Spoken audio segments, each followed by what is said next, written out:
रख रहा हूं कि जब वो दौर आएगा पूरी दुनिया में सिवाय इस्लाम के कुछ नहीं होगा। तो चंद अशार है, इसको सुने। जिन लोगों ने मुझे इसरार किया, मैं शायर नहीं हूं और मुझे शेर व शायरी याद भी नहीं रहती है मेरी तकरीरों में, मैं भूल भी जाता हूं। हाँ, बस आला हज़रत के अशार वैसे ही आ जाते हैं। अर्ज किए थे बस थोड़ी देर। दास्ताने गम सुनाऊं कैद ज़िंदा की मेरी, वहशते जुल्मों सितम से कब कपाई जा मेरी, वहशते जुल्मों सितम से कब कपाई जा मेरी। क्या है आज़ादी बताओ, कौन है आज़ाद अब, क्या है आज़ादी बताओ, कौन है आज़ाद अब। हो गई लंबी सज़ा एक शेर पढ़ते ही मेरी, हो गई लंबी सज़ा एक शेर पढ़ते ही मेरी। जुर्म है बस ये मेरा, हक बोलता हूं बरमला, जुर्म है बस ये मेरा, हक बोलता हूं बरमला। चाटना तलवे किसी के है नहीं फितरत मेरी, चाटना तलवे किसी के है नहीं फितरत मेरी।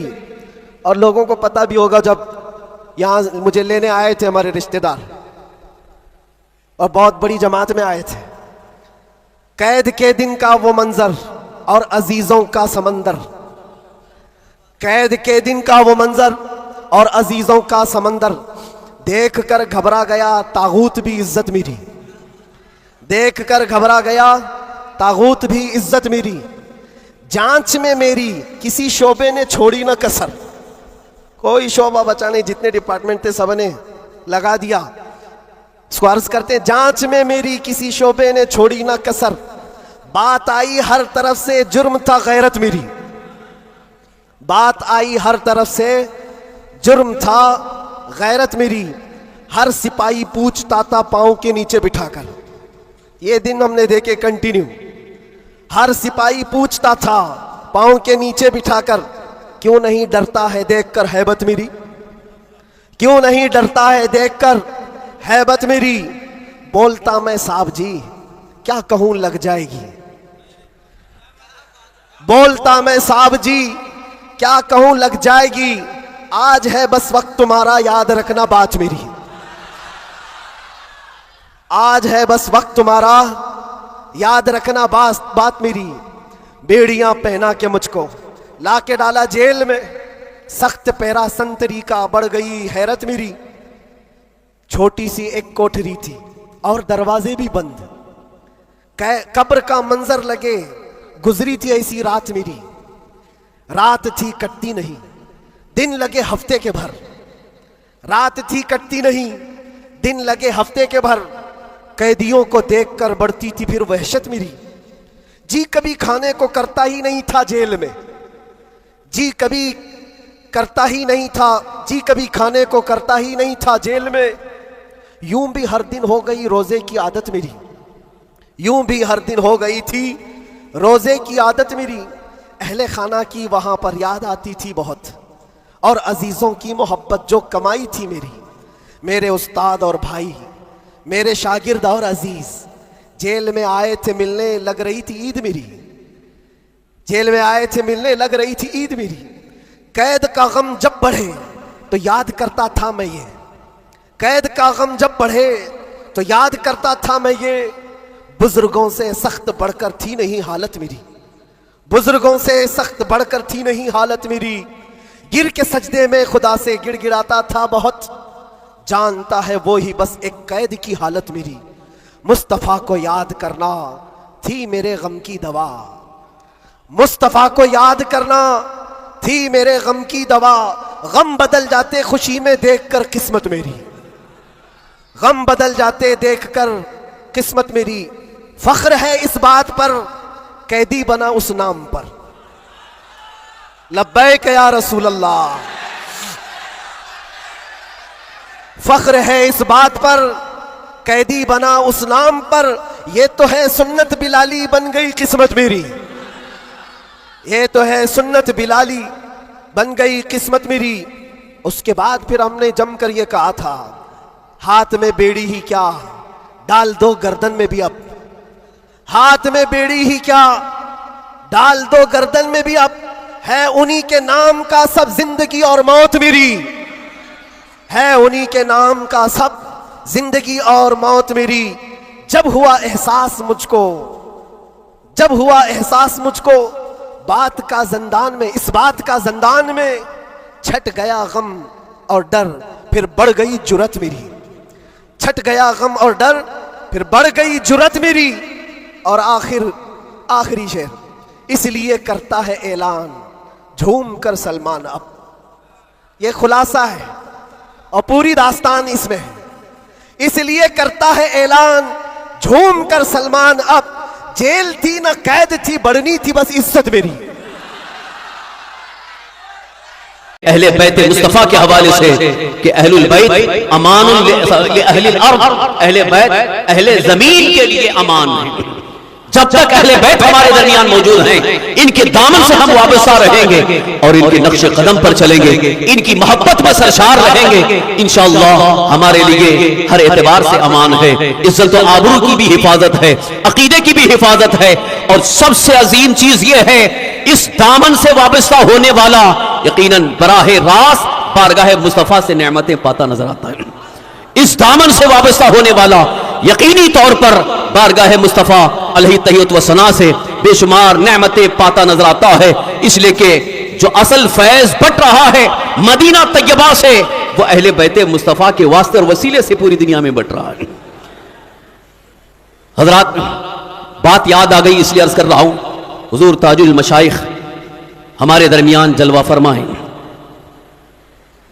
यूं तो आपके मुरीदीन, आपके अहले अकीदत और आपके मुतवस्सिलीन की तादाद बहुत ज़्यादा है दुनिया में, काफ़ी तादाद में। अब आज़ाद खामोश बैठे रहें, खामोश बैठे रहें, बिल्कुल खामोश बैठे।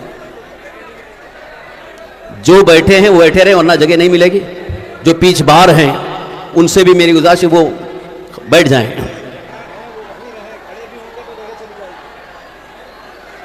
खामोशी का मुजाहरा करें, कोई ना बोले, किसी को बोलने की जरूरत नहीं है। ये बीच की जगह छोड़ दीजिए।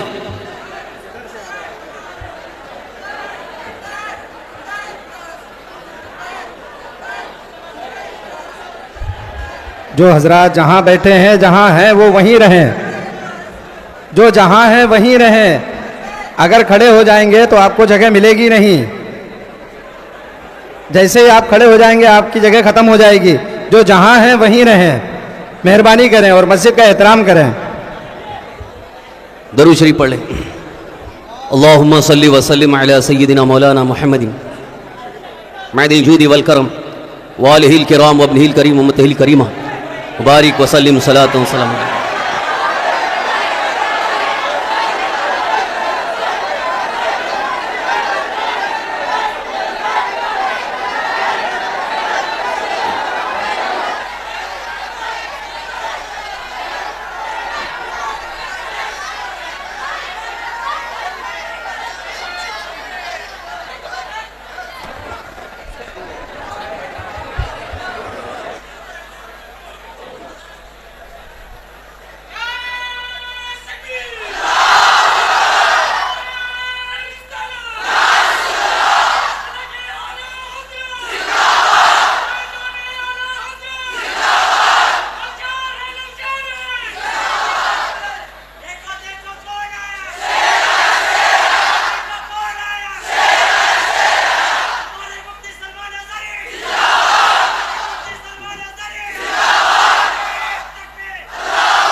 बस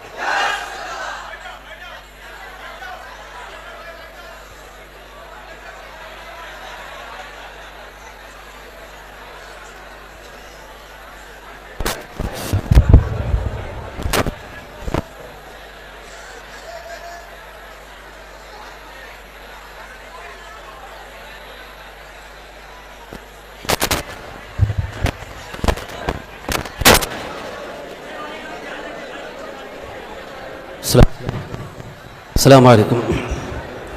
खामोशी का मुजाहरा करें, दरूद शरीफ पढ़ लें। अल्लाहुम्मा सल्ली व सल्लिम अला सय्यिदिना मौलाना मुहम्मदिन मअदिल जूदी वल करम व अला आलिहि व अस्हाबी बारिक व सल्लिम सलातन व सलामन अलैका या रसूल अल्लाह सलातु व सलामुन अलैका अबी अल्लाह। बस 5 मिनट के लिए मैं अपनी गुफ्तगू इख्तिताम की तरफ ला रहा हूँ और जो अहम पैगाम और जो अहम मैसेज आप तक पहुँचाना है इंशाअल्लाह बिरादर मोहतरम मुफ्ती सलमान अजीज़ साहब आप तक पहुँचाएँगे। मैं अर्ज़ कर रहा था कि इस वक्त मेरी खुशी की इंतहा है कि हमारे दरमियान हुजूर ताजुल मशाइख तशरीफ लाए। कई साल से, तकरीबन 5-6 साल से पूरे मदनपुरा वाले बिलखुसूस बरकाती हजरात ख्वाहिशमंद थे कि हजरत की तारीफ मिल जाए मदनपुरा के लिए, सुन्नी बड़ी मस्जिद के लिए, लेकिन इत्तेफाक नहीं हो पा रहा था। इस बार हजरत का दौरा ऐसा हुआ अल्हम्दुलिल्लाह कि सामने से हजरत ने तारीफ पे इनायत फरमाई। यह हमारे लिए बेइंतहा खुशी की बात है।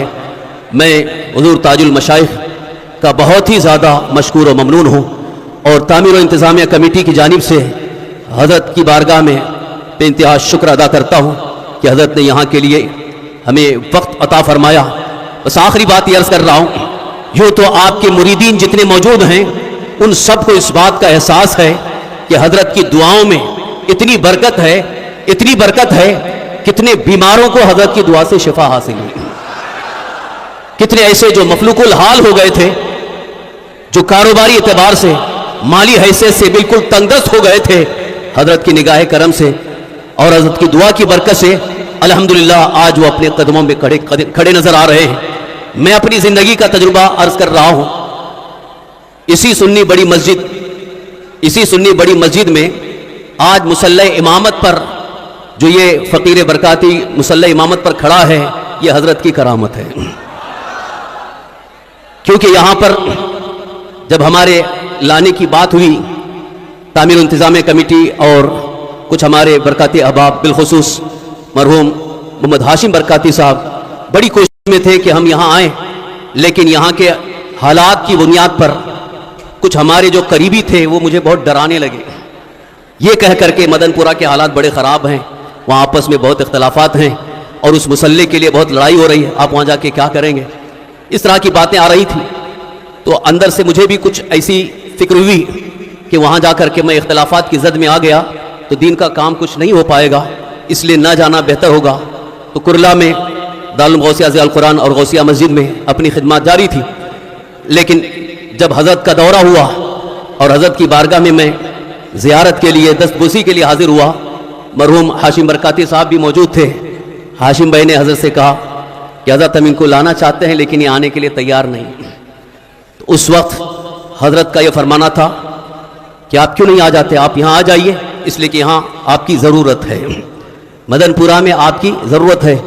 फिर उसके बाद मैंने अर्ज़ किया, हुजूर यहाँ हालात बड़े ख़राब हैं, कुछ लोग बहुत ही ज़्यादा मुसल्ले इमामत के लिए कोशिश में हैं, कहीं आपस में लड़ाई ना हो जाए। तो उस वक्त हजरत का यही जुमला था, आप आइए, आपके लिए मैं खड़ा हूँ, जो कौन आता है मैं देखता हूँ।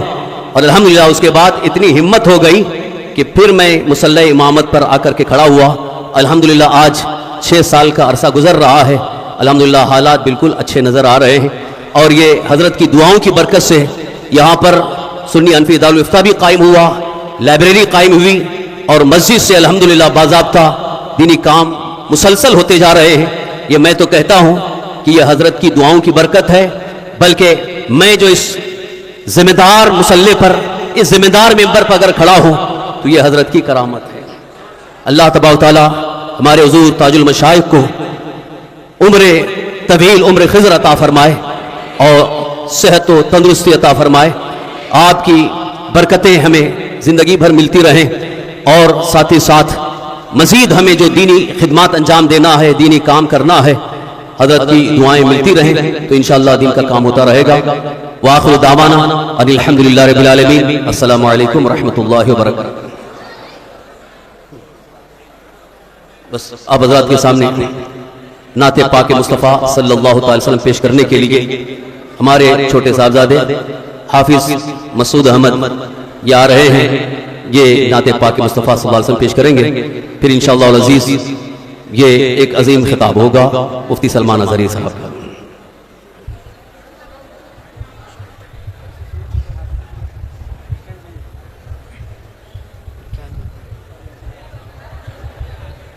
अस्सलामु अलैकुम वरहमतुल्लाहि वबरकातुहू।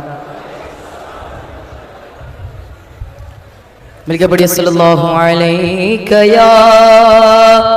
या रसूल अल्लाह वसल्लम अलैका या हबीब अल्लाह।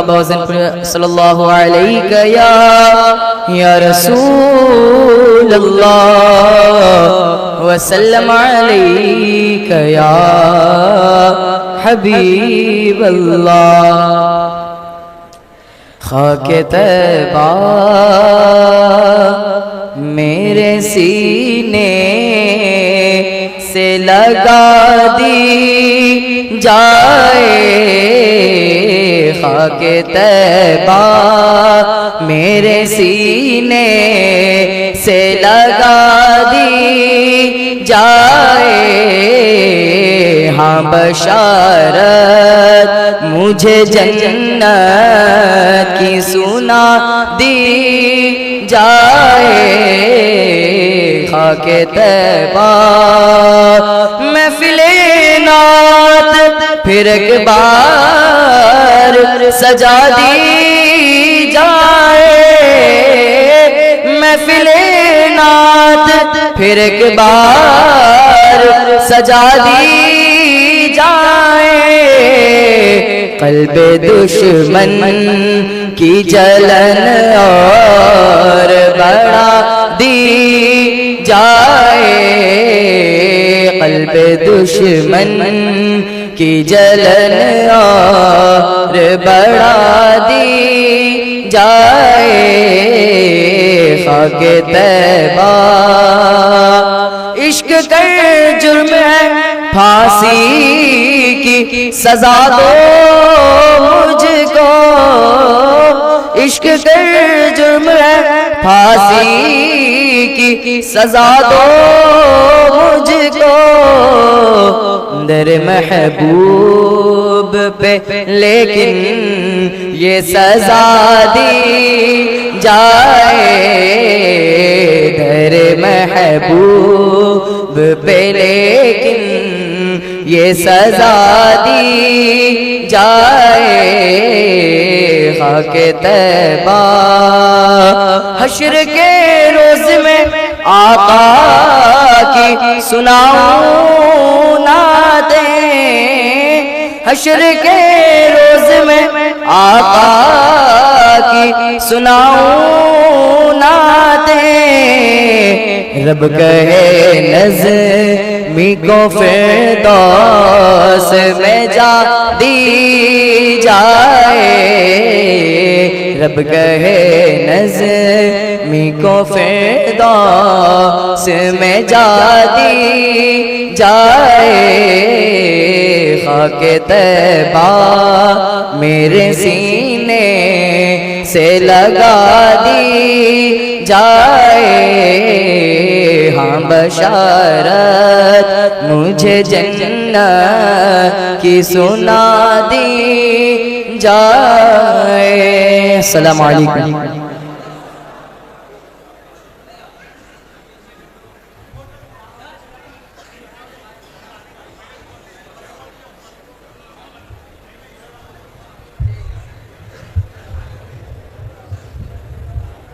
सुभानअल्लाह माशाअल्लाह। अब इंतज़ार की घड़ी बिल्कुल ख़त्म हुई और वो शख्सियत जिन्हें देखने के लिए हर आँखें तरसती रहती हैं, बहुत ही मुश्किल से दीदार हो पाता है। आप हज़रात खुशनसीब हैं कि एक तरफ मुहाफ़िज़ नामूस रिसालत और दूसरी तरफ आले रसूल पैगम्बर जलवा अफरोज़ हैं, रौनक स्टेज हैं। और अल्लाह तबारक व तआला इन शख्सियात की बरकतों से हम सबको माला माल फरमाए। आइए हज़रात अब बिला ताख़ीर हम नारे तकबीर और रिसालत के साथ मुहाफ़िज़ नामूस रिसालत हज़रत अल्लामा मौलाना मुफ्ती अदीब व शहीर सलमान अज़हरी साहब क़िबला दामत बरकातुहुल क़ुद्सिया का इस्तक़बाल करते हैं। नारे तकबीर, नारे रिसालत, तहरीक तालीमी बेदारी कॉन्फ्रेंस, नारे तकबीर, उलमाए अहले सुन्नत, हज़रत अल्लामा मौलाना मुफ्ती सलमान अजहरी साहब क़िबला। लब्बैक लब्बैक लब्बैक या रसूल अल्लाह, लब्बैक लब्बैक लब्बैक या रसूल अल्लाह।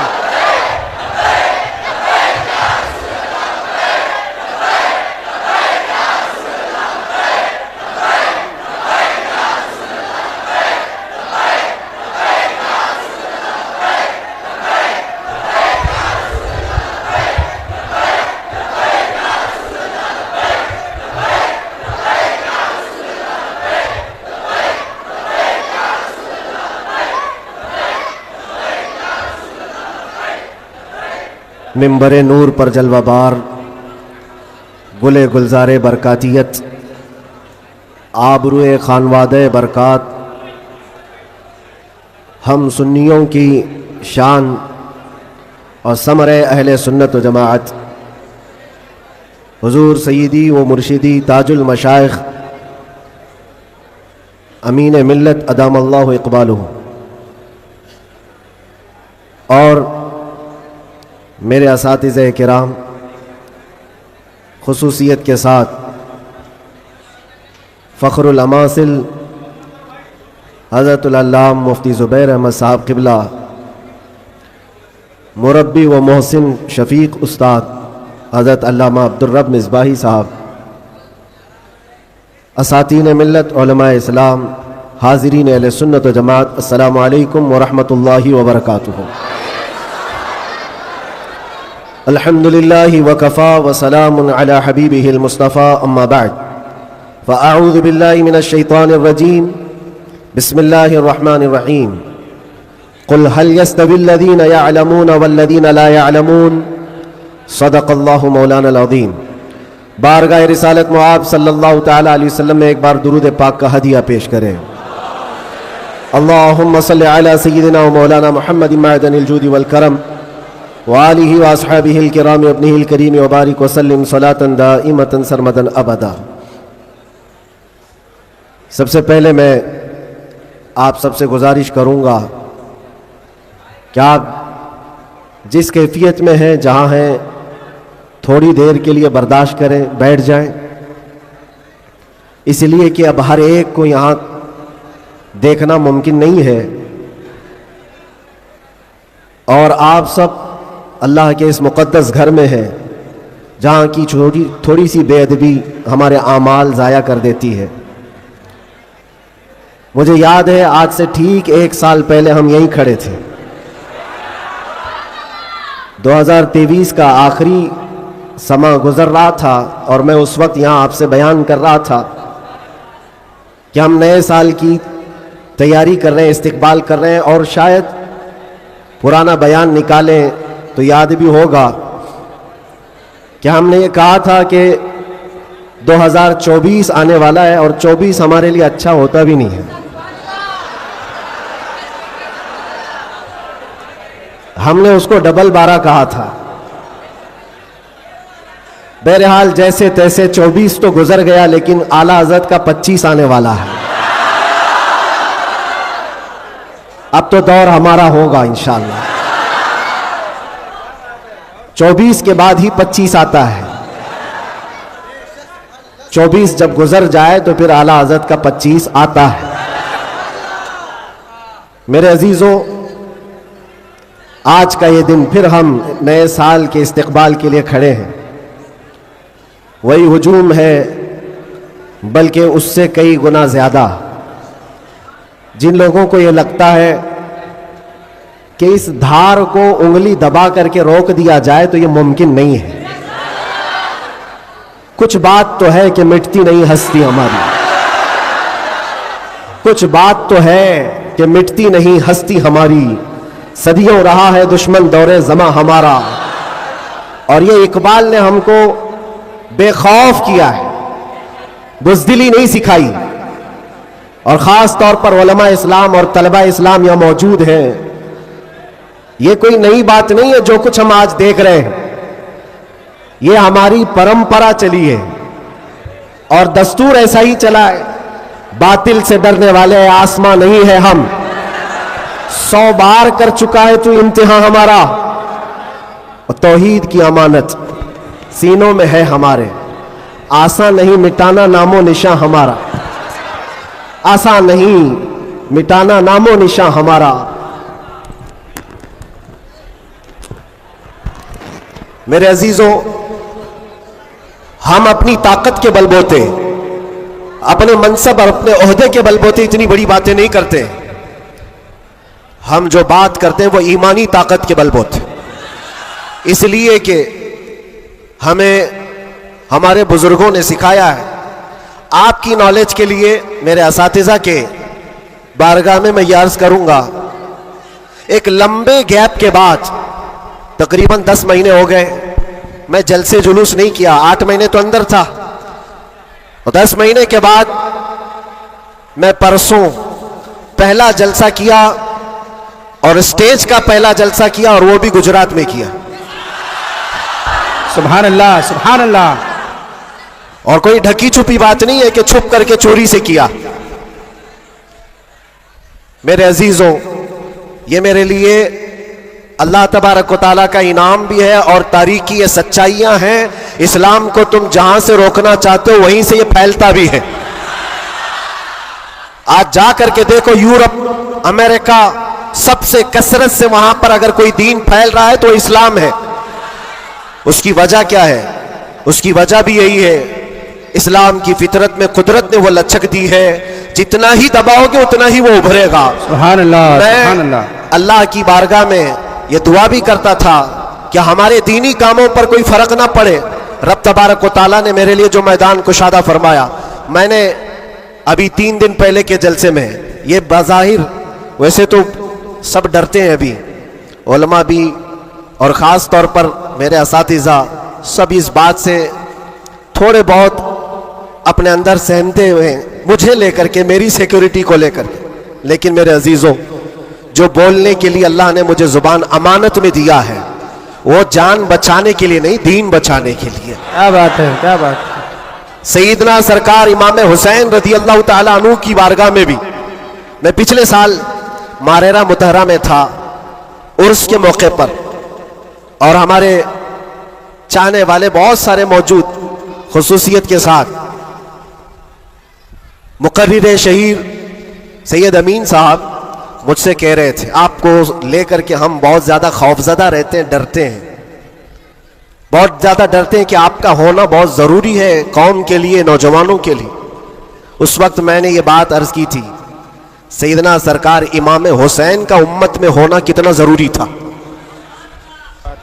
उनसे बढ़कर के तो कोई ज़रूरी था नहीं।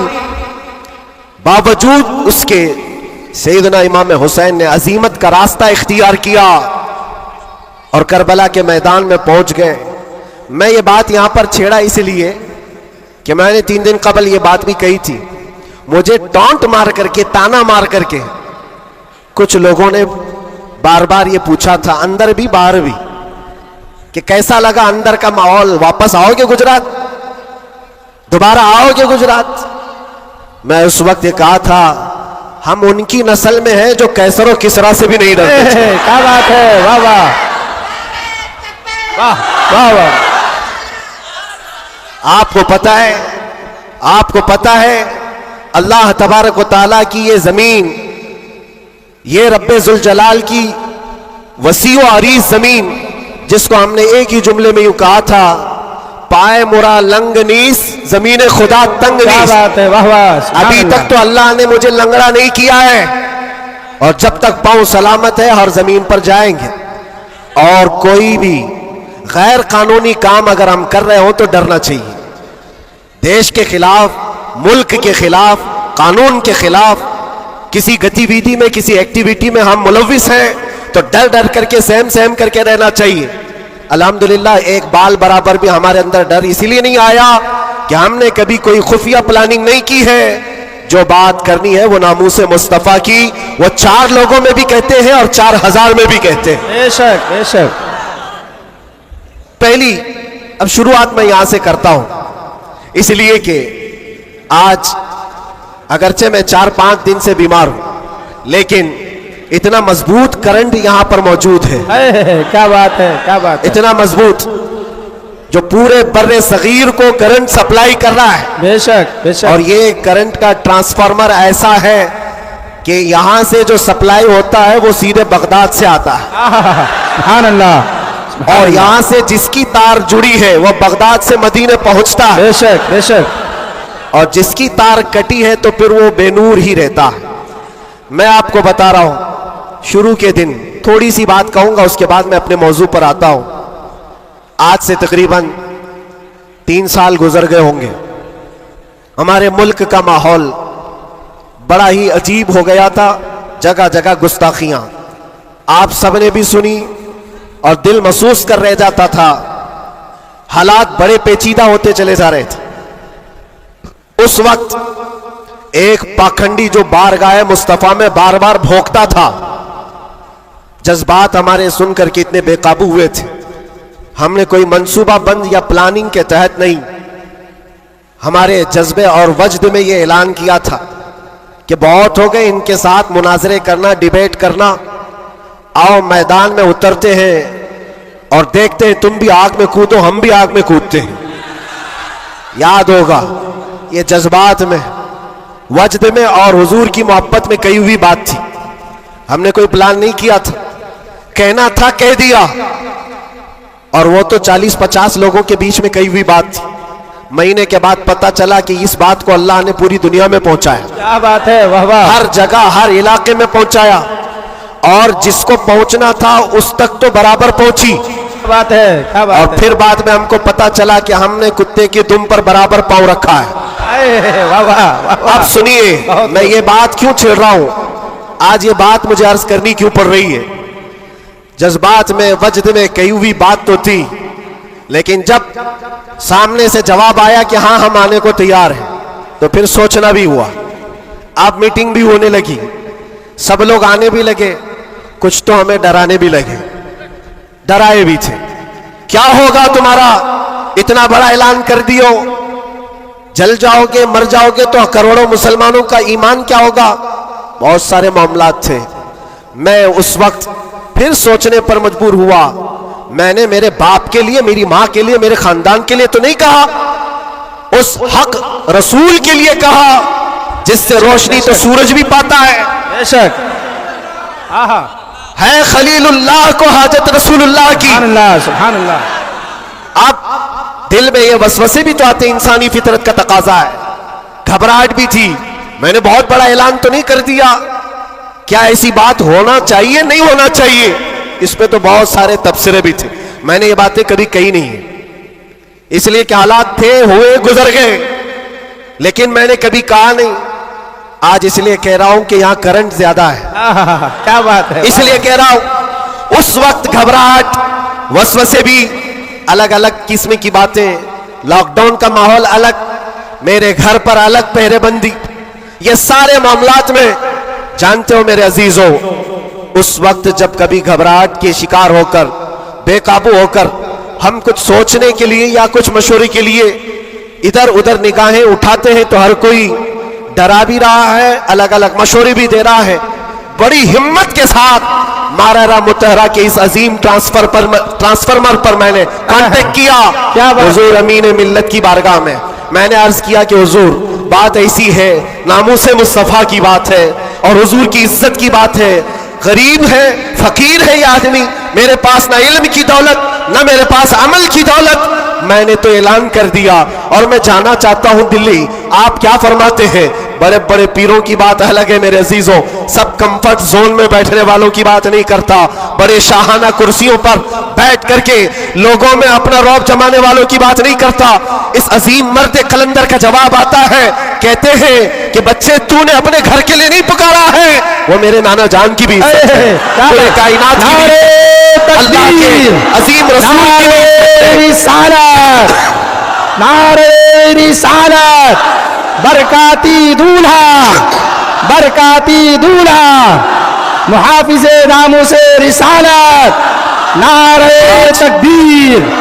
वाह, बात यहीं पर खत्म नहीं होती कि अगर कह दिया कि तूने ऐलान कर दिया अच्छी बात है, जाओ अल्लाह ताला तुम्हारी हिफाजत करेगा, मैं यहां बैठकर दुआ करता हूं। नहीं, इस उम्र में ठंडियों के आलम में कहा कि बेटा तुम वहां से निकलो, मैं मारारा से अपनी तबर्रुकात लेकर दिल्ली पहुंचूंगा। वाह वाह वाह वाह वाह वाह वाह, बहुत वाह।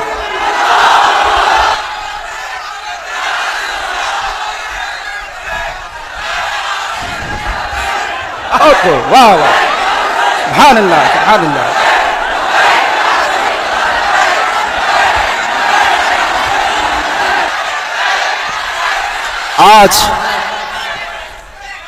आज ये बात इसीलिए अर्ज कर रहा हूं, कैसे आकाओं का बंदा हो रजा, बोल बाले मेरी सरकारों के। सुभान अल्लाह सुभान अल्लाह। मैंने उसके बाद फोन रख दिया और उसके बाद सबसे कहा कि अब किसी बात की फिक्र नहीं है, अब टेंशन नहीं है, अब कोई फिक्र की बात नहीं और डर की बात नहीं। फिर कहां से किस तरह के तबसरे आए मुझे आज वो याद भी नहीं है, मुझे वो याद भी नहीं है। लेकिन इतनी बात याद है कि उस वक्त मेरे साथ कोई एक अजीम शख्सियत खड़ी थी, हम तो इंतजार में थे और गए भी थे, लेकिन तारीख सबको पता है। मैं अपनी तारीफ के लिए नहीं दोहराता ये बात, मैं अपनी बड़ाई के लिए नहीं दोहराता ये बात, लेकिन ये हक्कानियत को साबित करने के लिए मैं कहता हूं। मैं क्या, हमारे मोहल्ले का 8 साल का बच्चा भी उठ करके ऐलान करे मेरा रब उसकी मदद फरमाए। बेशक बेशक बेशक। क्यों? इसलिए कि वो नामूस मुस्तफा की बात कर रहा है, वो इज्जत रसूल की बात कर रहा है। अजीजान गिरामी वकार, यही बात हजरत ने ये फरमाया था कि जलसों में साथ में रहना, हाँ मुकर्रिर है या फिर दीगर माहौल है, तो हजरत ने एक जुमला अभी 2 दिन कबल फरमाया था कि मीठा मीठा हप हप कड़वा कड़वा थू थू, ये तो नहीं हो सकता। ये इशारा इस बात पर है मेरे अजीजों, ऐ सुन्नियों, हुजूर की मोहब्बत की बात करते हो तो सिर्फ हुजूर की मोहब्बत हलवा पराठा खाने से नहीं होती, अरे इसमें तो नेज़े भी खाने पड़ते हैं, तलवारों की साए में नमाजें भी अदा की जाती हैं। बेशक। ये शहादत गए उल्फत में है कदम रखना, लोग आसान समझते हैं मुसलमान होना। मैं ये भी नहीं कहता कि मैं बहुत बड़ी तकलीफ उठा करके आया हूं, नहीं। 8 महीने गुजरे कि 8 साल गुजरे, कोई बहुत बड़ी तकलीफ उठा करके तुम्हारे पास आया, मैंने कभी इस चीज का जिक्र नहीं किया और ना ही शिकायत कभी करूंगा इस बात की, इसलिए कि तारीख की सच्चाइयां इस बात की गवाही देती हैं। वो बड़े बड़े अइम्मा इस्लाम जो रसूलुल्लाह की आल में से थे, इमाम मूसा काजिम, हम तो मेरे अजीजों गुनहगार हैं, हमारी बहुत सारी खताएं हैं। वो अहले बैत अइम्मा इस्लाम जिनके गुनाह नहीं, खताएं नहीं, बगैर किसी कसूर के जालिम बादशाहों ने 7-7 साल तक उनको अंदर कैद में रखा है। इमाम मोहम्मद बिन हसन अस्करी 20 साल तक अंदर रहे। किसको कहते हैं 20 साल? पूरी लाइफ गुजर गई। इमाम मूसा कासिम 7 साल के बाद अंदर जहर देकर के मारा गया और वहीं से जेल से जनाजा भी निकला। उनकी कुर्बानियों पर हम कहां लगते हैं? लोग ये भी जो आज समझते हैं कि बहुत बड़ा काम करके आए, कोई कहां से क्या क्या लक़ब पुकारे, गाजी इस्लाम। ना मेरे अजीजों, अभी तो हम खादिम इस्लाम नहीं बन सके। गाजी इस्लाम तो बहुत बड़ी बात है और हम इस बात को आपके सामने बार बार दोहराते इसलिए हैं कि आज सुन्नियों को हो क्या गया है, छोटी सी चीज को लेकर बहुत बड़ा समझने लग जाते हैं, बहुत बड़ा समझने लगते हैं। ये इब्तिदाए इश्क है, आगे देखो होता है क्या क्या। सितारों से आगे जहां और भी है। तुम्हारी अभी आजमाइश आई कहां? हमें अभी आजमाया कहां गया है? कुरान तो ये कहता है कि हम हसिबतुम अन तदखुलुल जन्नत वलम्मा यातिकुम मसलुल लज़ीना खलौ मिन क़ब्लिकुम मस्सतहुमुल बअसाउ वज़्ज़र्राउ वज़ुलज़िलू हत्ता यक़ूल अर्रसूलु वल्लज़ीना आमनू मअहु मता नस्रुल्लाह अला इन्न नस्रल्लाहि क़रीब। रब ताला फरमाता है, क्या तुम ये सोच कर बैठे हो कि तुम सीधे जन्नत में चले जाओगे और तुमको वैसी तकलीफें नहीं आएंगी जैसे पहले वालों को आई थी? और कैसी आई थी? कुरान कहता है वो ज़ुलज़िलू, उन्हें हिला दिया गया था। यहां तक कि रसूल पाक ने और ईमान वालों ने यह कहना शुरू किया, अल्लाह की मदद कब आएगी? फिर रब ताला फरमाता, आगाह हो जाओ, अल्लाह की मदद करीब है। हमारी आजमाइशें कहां आई है मेरे अजीजों? कौन सी तकलीफें, कौन सी मुसीबतें? उलमाए इस्लाम को आज अल्लाह तबारक व तआला ने ठाट बाट से रखा है, हर तरह की सहूलियात तुम्हें आज मिली हुई है। कौन सी नेमत की कमी मौला ने दी है? हर चीज तुम कदम बाहर निकालो कि सारी सहूलियात तुम्हारा इस्तेमाल कर रही है। हम यहां एसी में दिन और रात गुजारने वाले हैं, कालीनों पर सजदे करने वाले हैं और मुर्ग मुसल्लम हर दिन खाने वाले हैं। तुम्हें कहां पता है अभी कि आजमाइश कहते किसे, तकलीफें कहते किसे? मैंने तो सिर्फ एक चक करके देखा है 8 महीने में, फिर अंदाजा हुआ, चखा है बस, चक करके आए कि 8 महीने पत्थरों पर उन्होंने सुलाया था तो लगता कैसे है, कैसे लगता है? खाना और पानी के लिए जो आज हमारे इर्द गिर्द लोग हाथ धुलाएं, रुमाल दे पोंछने के लिए, हर चीज के खिदमतगार हो, और जब वहां बदतमीज लोग और जालिम लोग लाइन में खड़े करके सूखी रोटियां देते हो तो फिर अंदाजा होता है लगता कैसे है। ये छोटी सी चीज हमने चेक करके देखा है, वो रोटियां देखी जिससे इंसान का गला कट सकता है। मेरे अजीजों, ये सब बातें इसलिए अर्ज कर रहा हूं कि अभी इम्तिहान बाकी है हमारे।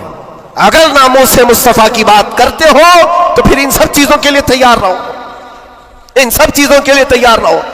और एक बात मैं बताता हूं, ये बाहर मजमू में बैठ करके बात करना बहुत आसान है और अंदर तकलीफें सह करके फिर ये बात करो। मेरे अजीजों, कभी कभार घबराहट ऐसी होती थी, कुछ कैदी लोग आकर कहते थे कि सच में अल्लाह है? ऐसे सवाल, अल्लाह है, सुनता है?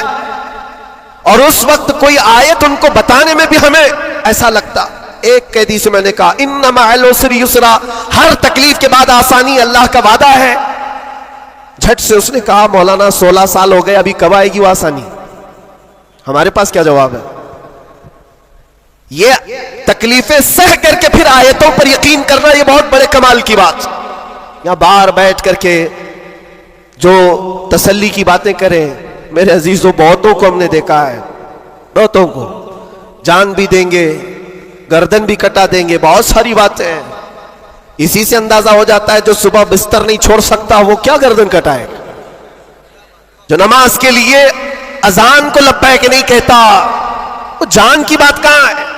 एक डंडे से सारी चीजें भाग जाएंगी, सब निकल जाते हैं इधर उधर। मैं सब की बात नहीं करता। आजमाइशें जिस वक्त आएंगी मेरे अजीजों, इस्तिकामत ये किसी छोटे मोटे चीज का नाम नहीं है। अल्लाह ताला फरमाता है इन्नल्लज़ीना क़ालू रब्बुनल्लाह सुम्मा इस्तक़ामू, बेशक वो लोग जिन्होंने ये कहा हमारा रब अल्लाह है, फिर उस पर जमे रह गए, ततनज़्ज़लु अलैहिमुल मलाइका, उन पर फिर फरिश्ते उतारे जाते हैं, फरिश्ते उतारे जाते हैं। मेरे अजीजों, यहां बड़ी बड़ी बातें कहने के लिए मैं नहीं खड़ा, बस इतनी बात कहूंगा कि हालात के तनाजुर में जो आज तुम्हारे लिए सबसे बड़े चैलेंजेस हैं, उसमें तुम्हें खरे उतरने की जरूरत है। तुम सिर्फ अपने मोहल्ले के नुमाइंदे नहीं हो, ये जो सरों पर टोपियां और दाढ़ियां हैं तुम्हारे चेहरों पर, तुम किसी मस्जिद के ही मुसल्ली नहीं हो, बल्कि पूरी कायनात में अल्लाह ने तुम्हें खैर उम्मत बनाया है। सब इंसानों के लिए तुम रहबर हो, रहनुमा हो। तुम्हारे अखलाक हर कोई आज देख रहा है। तुम एम्बेसडर हो किसके? रसूल पाक के। तुम तर्जुमान हो अखलाक रसूल के। अगर आज तुम नहीं उठोगे और ये अखलाक नहीं दिखाओगे तो इससे सिर्फ तुम्हारे घर का नहीं, पूरे दीन इस्लाम का, आगे आने वाली नस्लों का बहुत बड़ा खसारा है, बहुत बड़ा नुकसान है। नौजवानों से मैं बार बार ये अपील करता आया हूं, ऐ नौजवानों उठो, उठो, वो घर ना हश्र ना होगा फिर कभी, दौड़ो के जमाना चाल अपनी चल गया है। और दहर में इसमें मोहम्मद से उजाला कर दो, कुव्वते इश्क से हर पस्त को बाला कर दो। आज तुम्हारे सिर्फ खड़े होने की देर है। किस चीज के लिए खड़े होने की देर है? जब मैं ऐसी बातें करता हूं तो हमारे जो रिश्तेदार कलम कापी लेकर बैठे उनको लगता है ये जंग के लिए बुला रहे हैं, अभी तलवार भाले नेज़े की बात कर रहे हैं। मेरे अजीजों, तुम्हारे लिए सबसे बड़ा हथियार इश्क मुस्तफा है, इश्क रसूल है, मोहब्बत मुस्तफा है। और जब वो किसी के अंदर आ जाता है तो फिर उसके अखलाक से वो नजर भी आता है, उसके अखलाक से वो नजर आता है। जाहिल आशिक रसूल नहीं बन सकता, आशिक रसूल इल्म की तरफ बढ़ता है।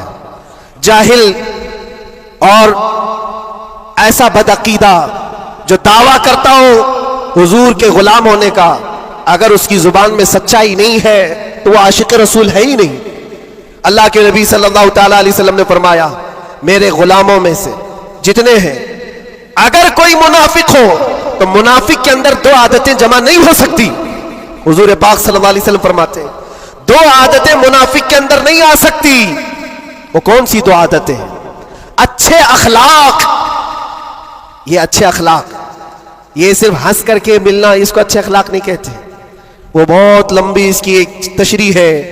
अच्छे अखलाक मुनाफिक के अंदर नहीं आ सकते। और दूसरी चीज, अल्लाह पर तवक्कुल और रसूल की हर बात पर यकीन, ये मुनाफिक के अंदर नहीं आ सकती। मैं आपसे पूछता हूं, अल्लाह रब्बुल इज्जत की हर बात पर आपको यकीन है? रसूल पाक के हर फरमान पर यकीन है? बेशक। अगर यकीन है तो ये जुबान से बोलने की बात क्या है, फिर तुम्हारा अमल कहां है? इसीलिए सैयदना अबू बकर शिबली रहमतुल्लाह ताला अलैह सिलसिला कादरिया के बड़े बुजुर्ग हैं, गौसे पाक के दादा पीरों में आते हैं। आप कहते हैं मेरी जिंदगी का सबसे कठिन सवाल, सबसे मुश्किल सवाल यह है, अगर किसी ने मुझसे पूछ लिया क्या तुम हुजूर पाक सल्लल्लाहु अलैहि वसल्लम से मोहब्बत करते हो, वो कहते हैं मेरे लिए सबसे कठिन सवाल है। अभी मैं पूछूं तो सब हाथ भी उठाएंगे, सब उठा देंगे। हुजूर पाक सल्लल्लाहु अलैहि वसल्लम से मोहब्बत है, यानी सब चिल्ला के बोलेंगे है। लेकिन हजरत अबू बकर शिबली कहते हैं ये मेरे लिए इसका जवाब सबसे मुश्किल है। कहा इसमें क्या मुश्किल है? आप फरमाते हैं अगर ना कह दिया तो ईमान चला जाएगा, अगर ना कह दिया तो ईमान चला जाएगा, और अगर हां कहूं तो मेरे अमाल उसके मुताबिक नहीं, झूठा पड़ जाता हूं, दिल मलामत करेगा। जुबान से तू रसूल पाक की मोहब्बत की बात करता है, कहां है तेरे अमल? अजीजा ने गिरामी वकार, ये दो आदतें मेरे आका फरमाते हैं मुनाफिक के अंदर नहीं आ सकती। अच्छे अखलाक और अल्लाह उसके रसूल पर यकीन कामिल। यकीन से ही तो आरी होता है मुनाफिक, यकीन उसका खत्म हो चुका होता है। यहां अभी लक्की ड्रॉ शुरू हो जाए और चीट पे चीट होते रहते, हर साल होते रहते, फिर भी उसमें घुसते भी रहते। लाख का 2 लाख बनाना है, अभी देखो कितने आ जाएंगे। और कैसे कैसे चीटर लोगों पर यकीन करते हैं। और 2-4 लोगों ने बोल दिया कि नहीं मेरा भी डबल हुआ है, सब आ गए, लाइन लग जाती है, कई कई 100 करोड़ खा करके चले जाते हैं। इन पर तुम्हें यकीन है? और मुस्तफा करीम सल्लल्लाहु ताला अलैहि वसल्लम ने फरमाया, तुम सुबह अपनी नींद को छोड़कर, बिस्तर कर छोड़कर अपने घर से वजू करके मस्जिद की तरफ निकल कर आए, 2 रकात नमाज अदा कर लिया। हुजूर पाक सल्लल्लाहु अलैहि वसल्लम फरमाते पूरी दुनिया की दौलत से ज्यादा कीमती है। सुभान अल्लाह, सुभान अल्लाह। यकीन है इस पर तो इन्वेस्ट करो। अगर हुजूर पाक सल्लल्लाहु अलैहि वसल्लम की हर बात पर यकीन है तो इन्वेस्ट करो इसमें। आज यही तो बात है, ये सबसे बड़ा चैलेंज है। मुनाफिकत आने लग गई है, बुज़दिली कहां से आती है? अल्लाह उसके रसूल की हर बात पर यकीन कामिल हो जाए बंदे को, तो फिर वो मुनाफिक नहीं रहता, वो ईमान वाला होता है। और फिर मुसीबतें तो आएंगी, लेकिन मुसीबतें उसका कुछ नहीं बिगाड़ सकती। हजरत अबू हुरैरा रज़ी अल्लाह ताला अन्हु की हदीस है, फरमाते हैं अगर मुझ पर पहाड़ 10 पहाड़ भी नाजिल हो जाएं, उतर जाएं, तब भी मैं खौफजदा नहीं होता, डर नहीं है मुझे। कहा क्यों? कहा कुरान की एक आयत मेरे लिए काफी है। पूछा कौन सी आयत? फरमाते अल्लाह फरमाता है कुल लन युसीबना इल्ला मा कतबल्लाहु लना हुवा मौलाना व अलल्लाहि फलयतवक्कलिल मुमिनून। फरमाते अल्लाह ने अपने नबी से कहा है, ऐ महबूब आप फरमा दें हरगिज हमको कोई मुसीबत नहीं आती, उतनी ही आएगी जितना अल्लाह ने लिखा है। सुभान अल्लाह, सुभान अल्लाह। उतनी ही आएगी जितनी अल्लाह ने लिखा है।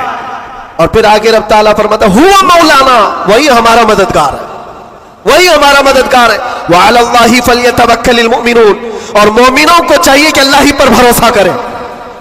बड़े बड़े लोगों को देखा, लेकिन कैद के दौरान, जेल के दौरान कुछ छोटे छोटे लोगों ने हमें बहुत कुछ सिखाया। गुजरात के एक छोटे से गांव का रहने वाला कैदी आ गया था, मानसिक संतुलन बिगड़ा हुआ था, घर वाले भी चाहते थे अंदर ही रहे, छुड़ाना भी नहीं चाहता था कोई, उठा पटक ज्यादा करता था, जवान था, और अंदर रहा। महीना गुजरने लग गया। वहां होता ऐसा निजाम ऐसा है कि हर हफ्ते घर वालों की मुलाकात आ जाती, जालियों में, इधर से हम, बाहर से रिश्तेदार, हर कैदी के कोई कभी माँ, कभी बाप, कभी भाई बहन मुलाकात के लिए हफ्ते में एक मरतबा टाइम मिलता है 15 मिनट का, लेकिन इस बंदे का कोई आता ही नहीं था, मिलने भी नहीं आया। महीना गुजर जाता, ये उठा पटक शुरू कर दे, लोगों को मारना। तो जेलर जो है घर को फोन लगाता उसके और कहता कि भाई तुम्हारा बेटा है, कभी तो आओ मुलाकात लो उससे, सबको परेशान कर रखा है। और इसीलिए कि कैदियों की जो हालत बिगड़ती है तो ये बहुत बड़ा डेंजर मसला होता है, उनको संभालना। बाहर आप इधर उधर हुए तो अंदर डालेंगे, अंदर ही बिगड़ा तो फिर कौन सा अंदर,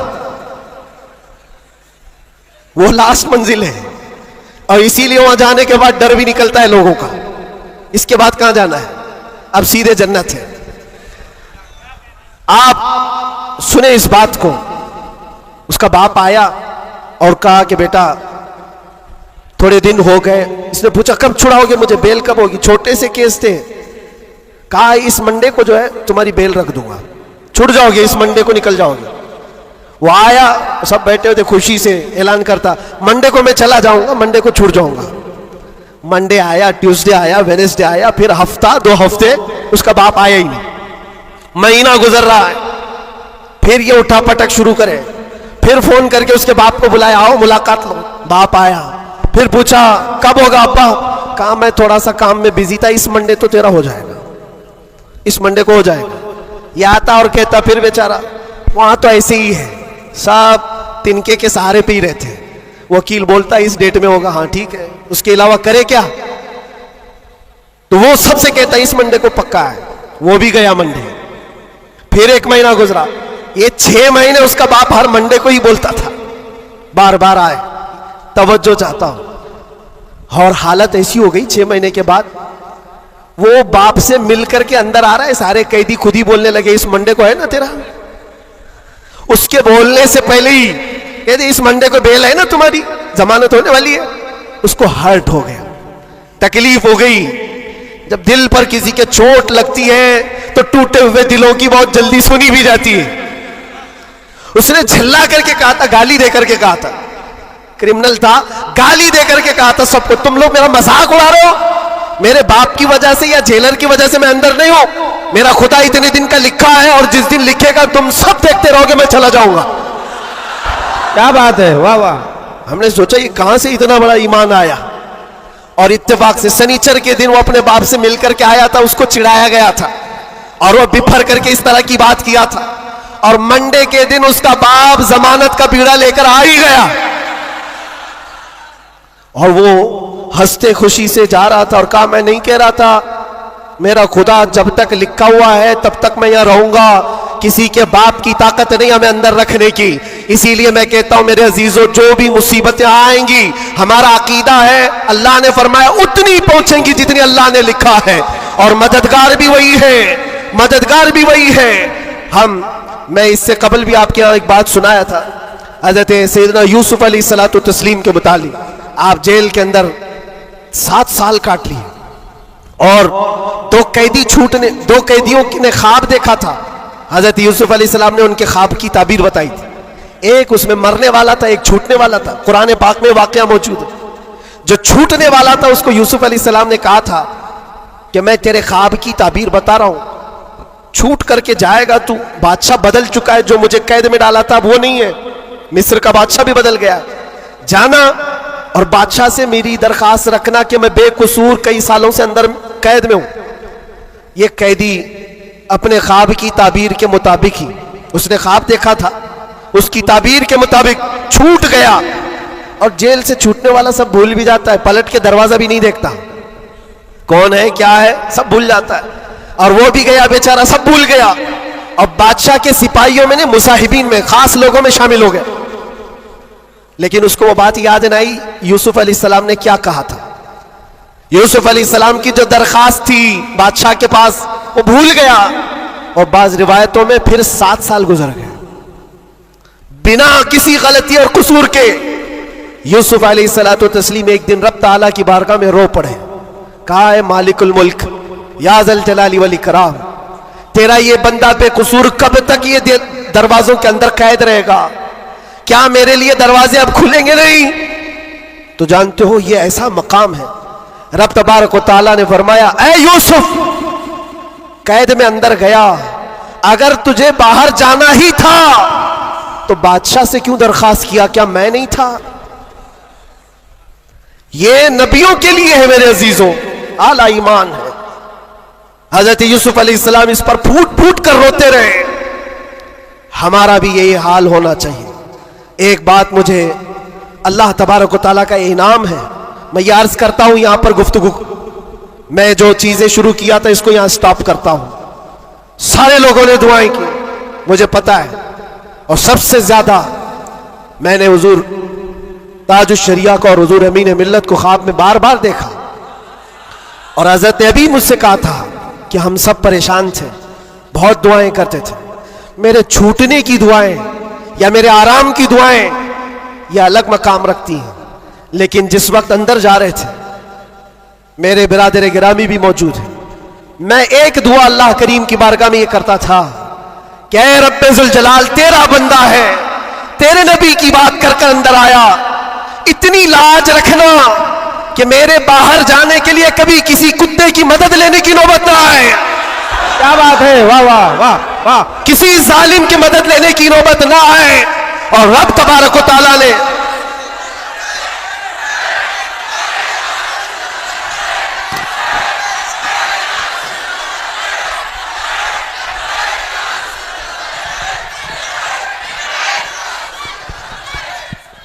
इस बात की वजाहत भी कर दूं, बहुत बड़ी जिम्मेदार शख्सियत मौजूद है, मेरे अल्फाज का मैं जिम्मेदार हूं जो कुछ कह रहा हूं। और लोगों को फिर ये लगता है ये इतना सब हो जाने के बाद फिर भी कुत्ता कहते हैं, ये कुत्ता कुत्ता इनकी जुबान पे क्यों आता है? मेरे अजीजों, ये अब कोई गैर कानूनी बात नहीं। सुप्रीम कोर्ट के जज ने भी हमारा जजमेंट देने के वक्त कहा था ये कोई ऐसी बात नहीं है, हेट स्पीच नहीं है, every dog has a day, हर कुत्ते का एक दिन होता है। हमने तो थोड़ा सा कहा था, उन्होंने बहुत कहा है। तो ये जो भी मैं कहूंगा अब सुप्रीम कोर्ट के एतबार से कहूंगा, और फिर मैं अभी तक तो कभी वो शेर को दोहराया भी नहीं, क्योंकि मैंने देखा है 5 साल के 6 साल के बच्चे सामने खड़े होकर के वही दोहरा रहे हैं। वाह वाह वाह। बल्कि मैंने तो ये भी देखा, अंदर कैदियों को जब बहुत ज्यादा तकलीफ देता था कोई, तो कहता था वही बात। वाह वाह। आज वक्त है तुम्हारा, क्या बात है। हर जगह पर खाना सही नहीं मिल रहा है तो भी वो कैदी ही पुकार कर कहते थे आज वक्त है, आज वक्त है। मेरे अजीजों, जितना ही तुम दबाओगे उतना ही वो उभरेगा। यह हम अपनी तारीफ के लिए, अपने घर के लिए नहीं बोलते। हमने कभी किसी कम्युनिटी को, किसी खास धर्म को या किसी खास मजहब को निशाना बनाकर कभी नहीं बोला। हाँ, मेरा यह मिशन है कि जो हुजूर पाक सल्लल्लाहु ताला अलैहि वसल्लम की इज्जत के लिए उंगलियां उठाएगा तो हम उसका जवाब देते रहेंगे। बेशक बेशक। और अगर एक आदमी करता है तो एक का जवाब, 10 करते तो 10 का जवाब। इसका मतलब ये नहीं होता कि हम पूरी कम्युनिटी को बोल रहे हैं, पूरे मजहब को बोल रहे हैं, किसी कौम को बोल रहे हैं। ये तो फैलाई गई बात है। बहरहाल वक्त आने के बाद सब समझ में आ जाएगी। आज जिस चीज के लिए कॉन्फ्रेंस रखी गई है, तालीमी बेदारी कॉन्फ्रेंस, मेरे अजीजों, ये इतनी बड़ी वक्त की जरूरत, मैं आपको क्या बताऊं, इस्लाम शुरू ही हुआ है इकरा कहते हुए। सबसे पहली आयत मेरे नबी पाक पर जो उतरी वो क्या है? मुसलमानों, इतनी तो बात याद रहे, इकरा बिस्मि रब्बिकल्लज़ी खलक। कुरान की सबसे पहली आयत क्या है? बिस्मिल्लाह खानी कराई गई कि नहीं कराई गई? तो पढ़े हो ना, तो पढ़ो, इकरा बिस्मि रब्बिकल्लज़ी खलक। इकरा का मतलब होता है ऐ महबूब पढ़ो, ऐ रसूल पढ़ो। देखो कुरान पाक में बहुत जगह पर अल्लाह ने कुल भी कहा, कहो, लेकिन जब सबसे पहली आयत आई तो उसमें कहा कुल नहीं, इकरा पढ़ो अपने रब के नाम से। और एक बुजुर्ग ने बहुत अच्छी बात कही, ये उससे कहा जाता है पढ़ो। जिब्राइल अमीन आए हुजूर पाक सल्लल्लाहु अलैहि वसल्लम से कहने लगे इकरा बिस्मि रब्बिकल्लज़ी खलक। 3 बार तो हुजूर ने नहीं पढ़ा था, सिर्फ वो इकरा इकरा कह रहे थे।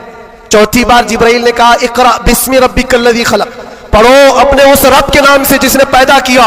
नबी पाक ने पढ़ा, और इकरा उसको कहा जाता है जो पहले से पढ़ा हुआ हो।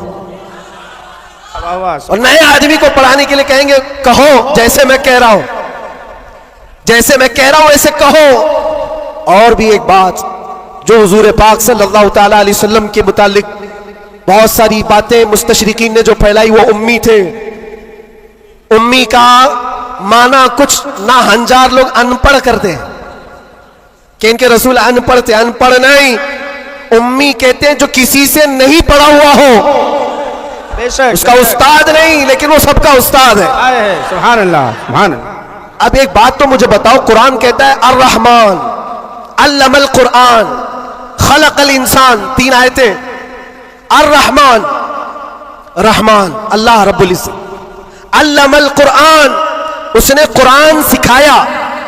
तीसरे नंबर पर है खलकल इंसान, उसने इंसान को बनाया। मुझे एक बात बताओ, रहमान दूसरे नंबर पर आए थे, उसने कुरान सिखाया। तीसरे नंबर पर आए थे, उसने इंसान को पैदा किया।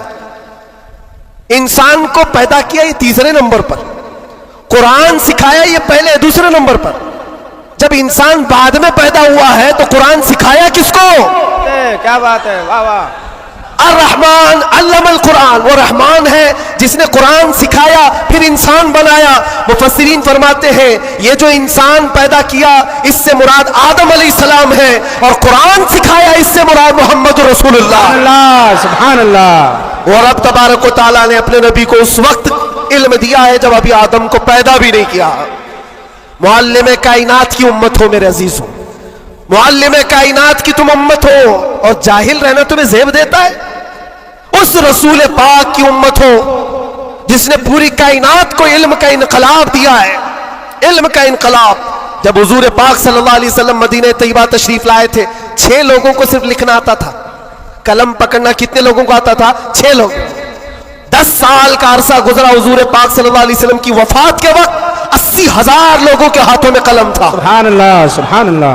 यह इनकलाब जिंदगी भर का कोई टीचर भी नहीं करता।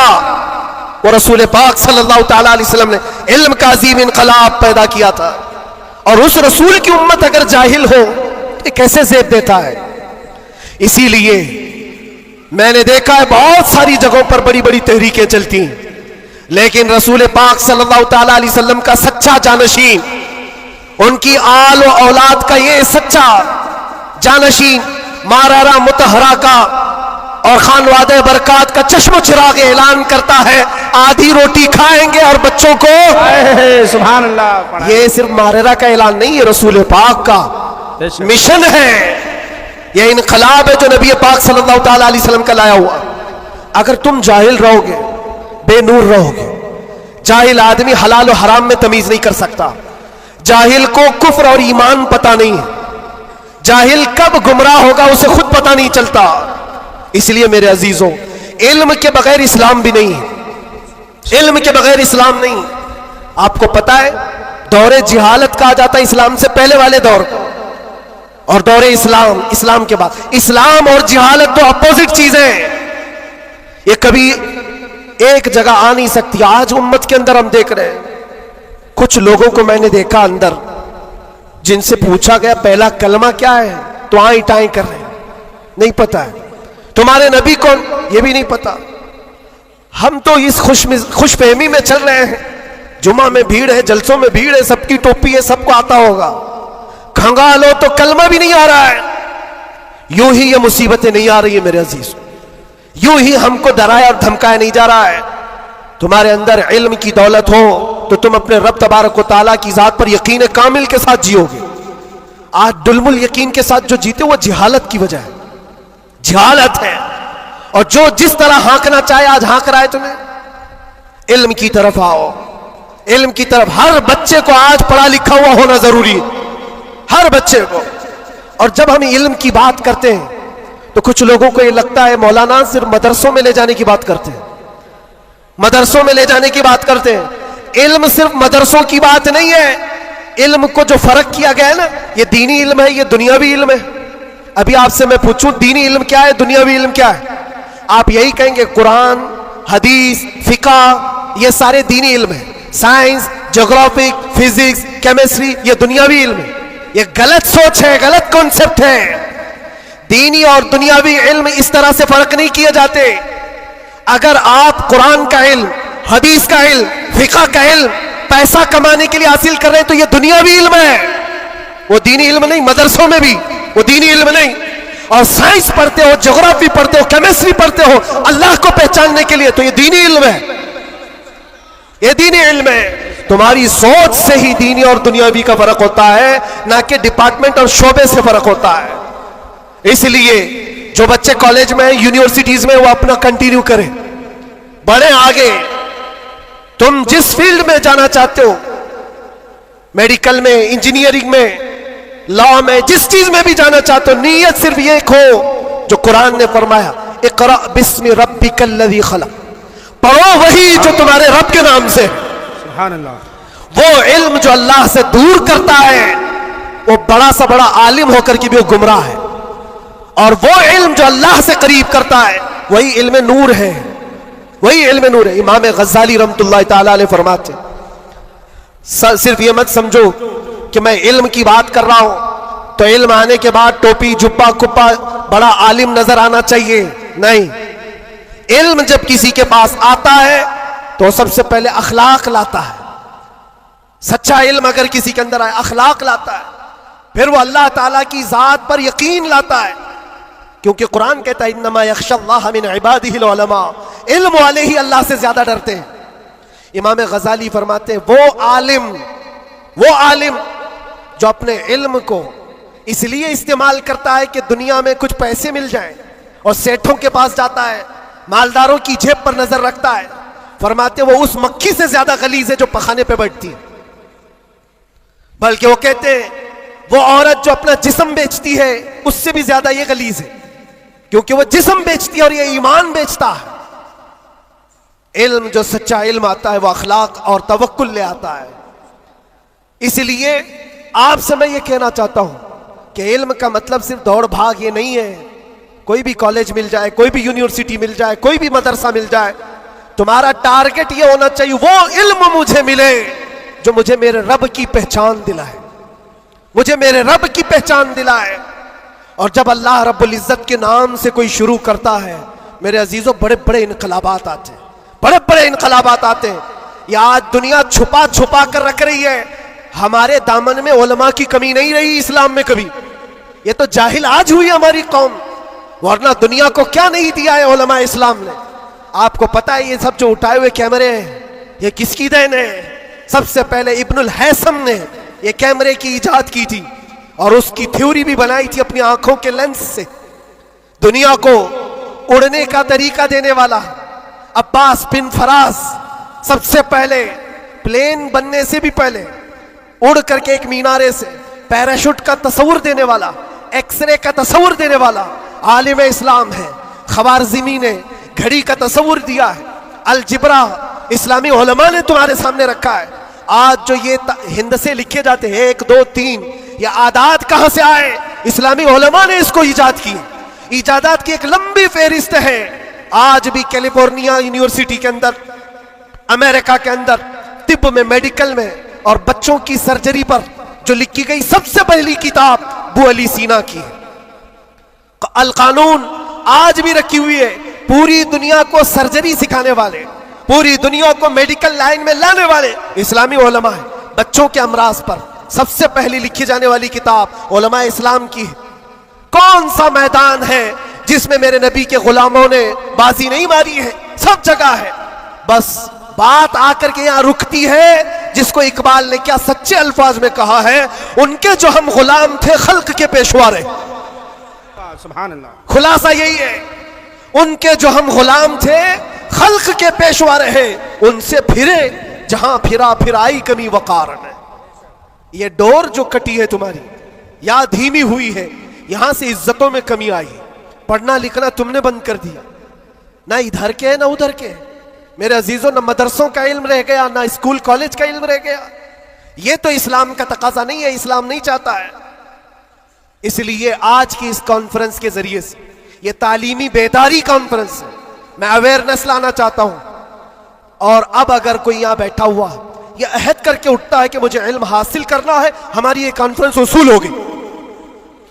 दिल में सोचते हो हासिल करना है, और इल्म की कोई उम्र नहीं होती। ये मत सोचना मेरी शादी हो गई, बच्चे हो गए, अब क्या पढ़ूंगा। अरे बूढ़े हो जाओ, दाढ़ी सफेद हो जाओ, तब भी तुम्हारे इल्म हासिल करने की उम्र नहीं जाएगी। सैयदना उमर इब्ने खत्ताब जलीलुल कद्र साहबी हैं, कहते मुझे सूरे बकरा पढ़ने में 12 साल लग गए। तुम चाहते हो जुम्मा जुम्मा 8 दिन के अंदर कुरान भी खत्म हो जाना चाहिए।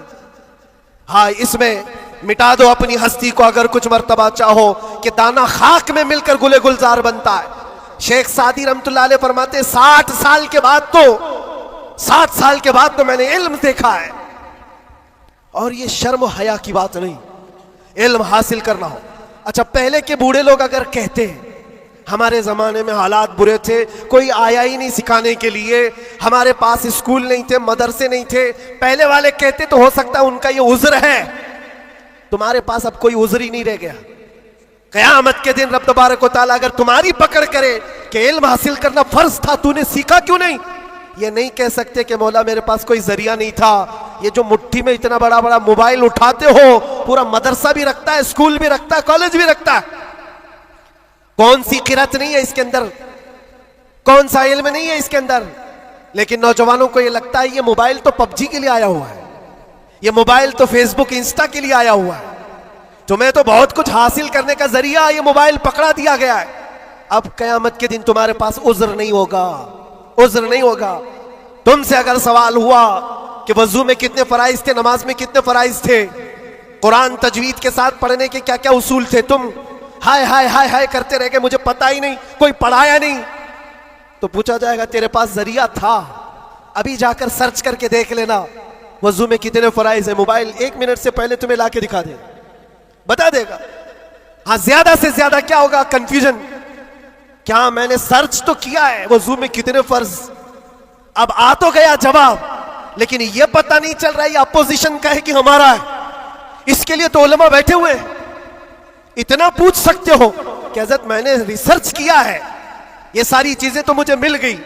हुजूर पाक सल्लल्लाहु अलैहि वसल्लम के लिए मैंने सर्च किया, हुजूर की उम्र कितनी थी, हुजूर के अज़वाज कितने थे, हुजूर की औलाद कितनी थी, हुजूर पाक ने मक्के में कितने दिन गुजारे, मक्के में मदीने में कितने गुजारे, कितने गज़वात में हुजूर शरीक हुए, सब मैंने सर्च किया है, मुझे जवाब मिला है।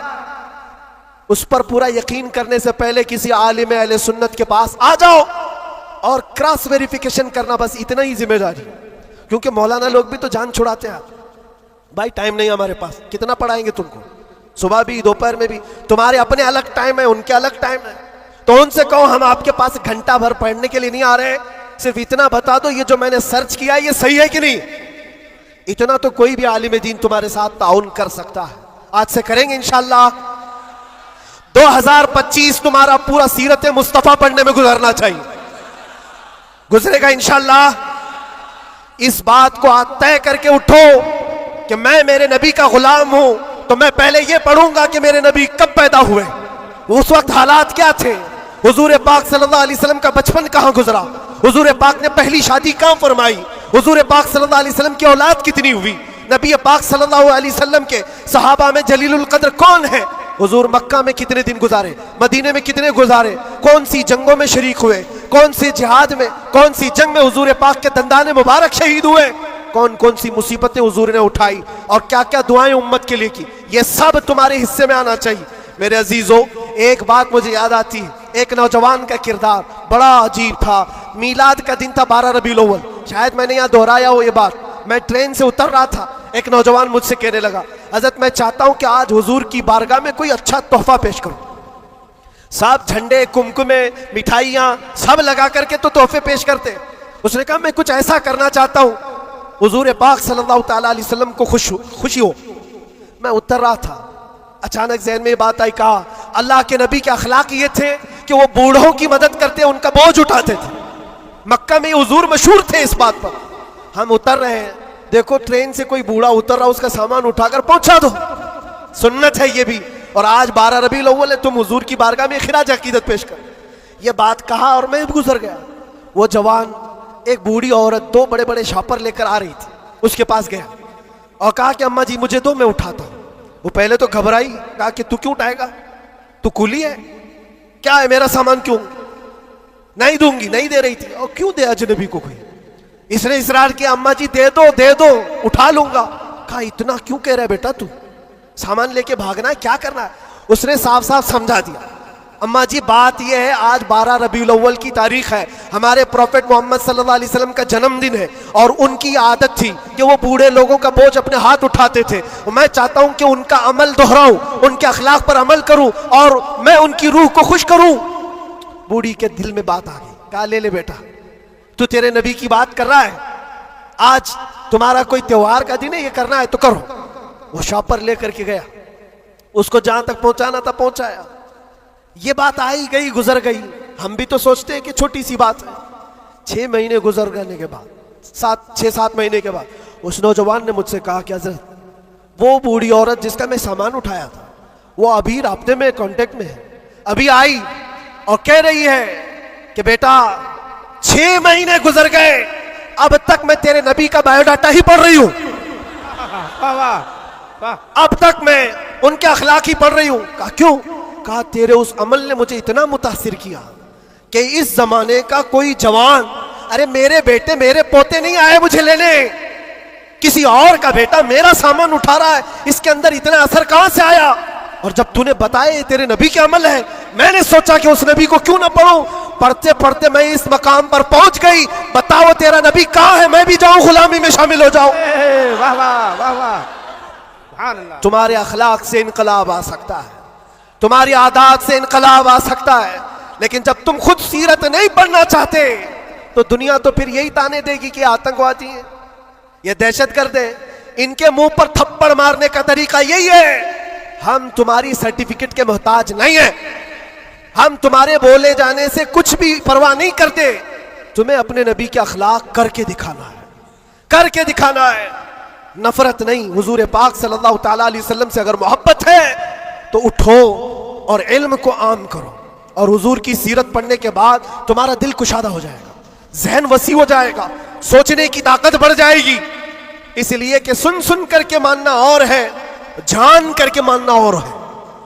जब समझ जाओगे तो रोज इश्क बढ़ता चला जाएगा। आप चाहते हो मेरे नबी पाक की मोहब्बत और आए, चाहते हो हुजूर का इश्क और बढ़े, सिर्फ और सिर्फ यह है कि हुजूर को पढ़ना शुरू करो, सीरत पढ़ो और इतना गुम हो जाओ, इतना गुम हो जाओ कि फिर तुम मुस्कुरा भी दो या चलने फिरने लगो तो दुनिया पुकार कर कहेगी इसके अंदर से मदीने की खुशबू आती।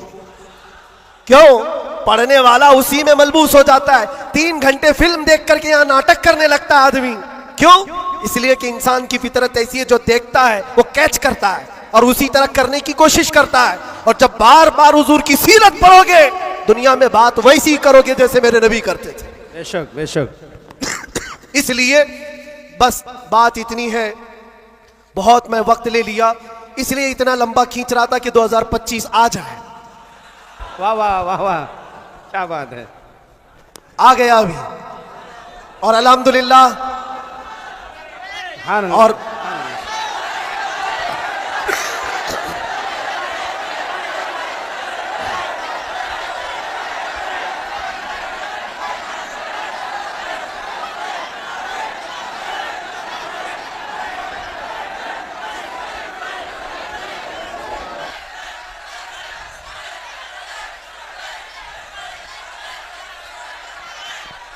अल्लाह तबारक व तआला इस आने वाले साल को हम सब के लिए खैर व बरकत वाला साल बना, बलाओं और मुसीबतों से अल्लाह हम सबको नजात रखे, और इस पूरे साल को अल्लाह ताला हम सब के ईमान और अकीदे में जिला अता करे।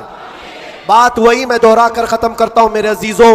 24 को जाना था, चला गया, और आला हज़रत का 25 को आना था, और इंशाअल्लाह 25 में ये सिक्का चलेगा इंशाअल्लाह। और फिर कहोगे आई नहीं हुकूमत, सिक्का नया चलेगा। आलम में रंग बदला सुबह शबे विलादत। मुस्तफ़ा करीम सल्लल्लाहु अलैहि वसल्लम के आशिकों के लिए ये साल हरा भरा हो जाए।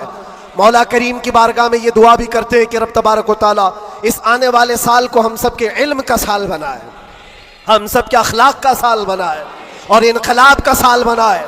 और जो आयत अल्लाह ने फरमाई उस वादे के मुताबिक, इन्ना मअल उसरि युसरा, हर तकलीफ के बाद आसानी है, हर तकलीफ के बाद आसानी है। मौला जो तकलीफें अब तक हमको आई थी, अब आसानियों में तो हम सबको ईमान अता फरमा, आसानियों में हमें कदम रसूल की दौलत अता फरमा। और बस इतनी दुआ करो मेरे अजीजों, जब हमारे जाने का वक्त आए तो रब तबारक व तआला हम सब पर इतना एहसान करे कि इस कायनात में हर रंगो बू को देख लिया, सूंघ लिया, हर शक्ल सूरत को देख लिया और पहचान लिया। बस ये आंखें तरसती हैं इस बात के लिए, कुछ ऐसा कर दे मेरे किरदिगार आंखों में, हमेशा नक्श रहे रुए यार आंखों में। उन्हें न देखा तो किस काम की है ये आंखें, कि देखने की है सारी बहार आंखों में। रब ताला की बारगाह में दुआ करो, मौला तेरा ये बंदा तुझसे आज ये इल्तिजा करता है, इस नए साल की बरकत में दुनिया मिठाइयां तकसीम कर रही है, हमें इनाम में तू दीदार रसूल अता फरमा दे। इस आले रसूल की बरकत से मौला मरने से पहले हमें जियारत मुस्तफ़ा नसीब फरमाए। वो शक्ल सूरत मुस्तफ़ा जो आंखों में बस जाए तो दुनिया का हुस्न हेच हो जाए। मौला करीम हमको उस हुस्न का परस्तार बनाए, उस हुस्न का आशिक बनाए। अजीज़ा ने गिराम वक़ार, आखिरी बातें ये, ख़ास तौर पर ये नए साल की जो रात है, जा कर के यहाँ से कोई अय्याशी के अड्डे पर नहीं जाना, कभी कोई गुनाहों की तरफ ना जाए, वरना तुम्हारी ये सारी महफिल फजूल है। तुमने साल का आखिर भी अल्लाह के जिक्र में बनाया है और साल का शुरू भी अल्लाह के जिक्र में है। 12 से पहले भी अल्लाह का जिक्र कर रहे थे, 12 के बाद भी तुमने साल का आखिर भी महफिल रसूल में गुजारा, साल की इब्तिदा भी महफिल रसूल में गुजारी। और हो सके तो कल रोजा रख लेना, जिसको ताकत हो रख लेना, नफिल है, ताकि साल की इब्तिदा अल्लाह के इस रोजे से हो और अल्लाह करीम उस रोजे की बरकत से हम सबका पूरा साल अच्छा करे। यहां से कोई अड्डों पर तो नहीं जाएगा इंशाअल्लाह, कोई अगर जा भी रहा हो तो उसको रोक लेना। आज की रात दुनिया अय्याशियों के अड्डे सजाई है, रात भर यहाँ पर शराब आम हो चुकी होगी, जिना और क्लब और बार सब सज गए होंगे, लेकिन क्या ये तुम्हारे लिए अल्लाह का एहसान और इनाम नहीं है?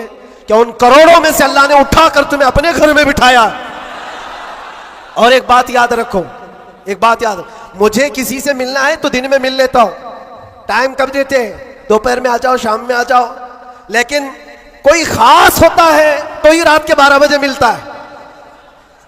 बहुत रात में खास लोगों से ही मिलने का मौका निकाला जाता है, वरना तो सबको टरका दिया जाता है। मेरे अजीजों, रात के 12 बज रहे हैं और रब ताला तुम्हें अपनी मुलाकात के लिए यहां बुलाया, यह बख्शिश के लिए बुलाया गया है, यह रहमत के लिए बुलाया गया है।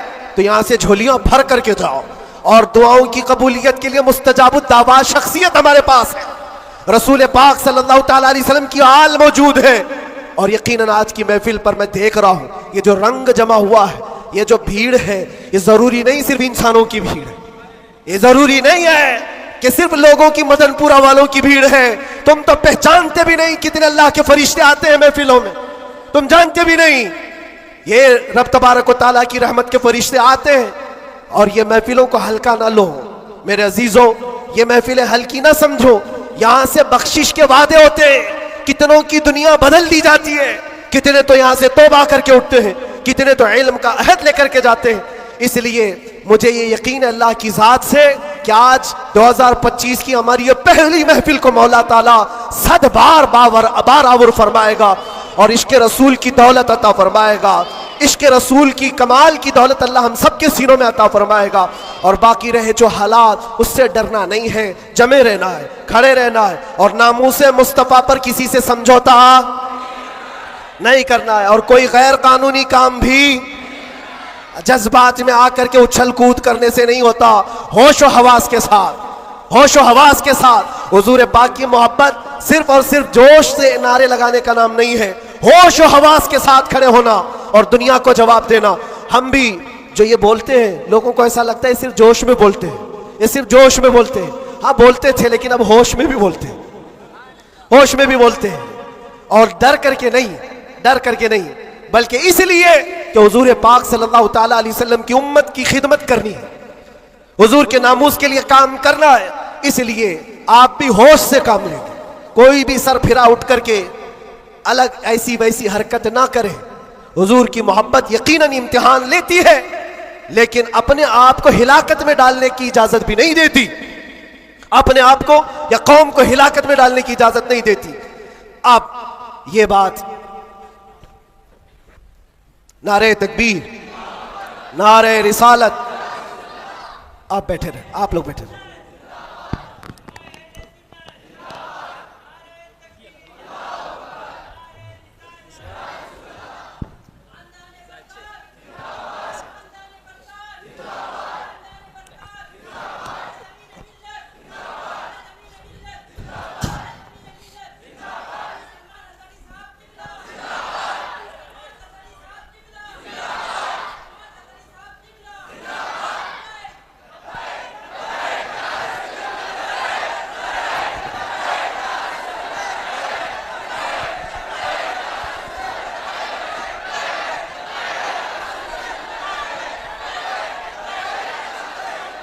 तवज्जो मेरे अजीज़ों, हमारी महफिल में अब आमद हो चुकी उस्ताजुल असातिज़ा, फ़ख्रुल अमासिल, हज़ारों उलमा के उस्ताद हज़रतुल अल्लाम मौलाना मुफ्ती मसूद अहमद बरकाती साहब क़िबला, उस्ताद अल जामिअतुल अशरफिया मुबारकपुर।